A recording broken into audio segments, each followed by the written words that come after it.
అనగనగా ఒక ఊరిలో టొమాటో, ఆనియన్, మిర్చి, ఐస్ క్రీమ్ అనే నలుగురు స్నేహితులు ఉండేవారు.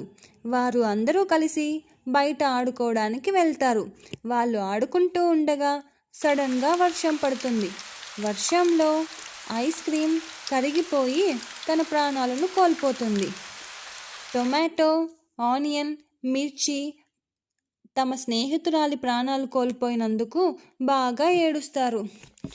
మిగిలిన ముగ్గురు స్నేహితులు ఇంటికి తిరిగి వెళ్తూ ఉంటారు.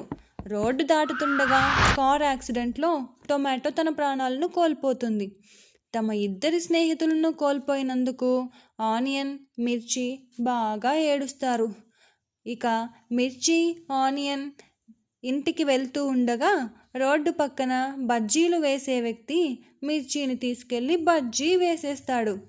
ఆనియన్ తన స్నేహితులందరినీ కోల్పోయినందుకు ఏడుస్తూ, దేవుడా, నా స్నేహితులందరూ మరణించారు, నేను ఒంటరిగా మిగిలిపోయాను, వాళ్ళు మరణించినప్పుడు ఏడవడానికి నేను ఉన్నాను, మరి నేను మరణిస్తే ఎవరు ఏడుస్తారు అని బాధపడుతూ ఉంటుంది.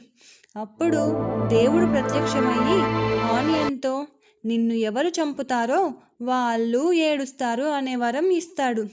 ఆనియన్ సంతోషంగా ఫీల్ అవుతుంది.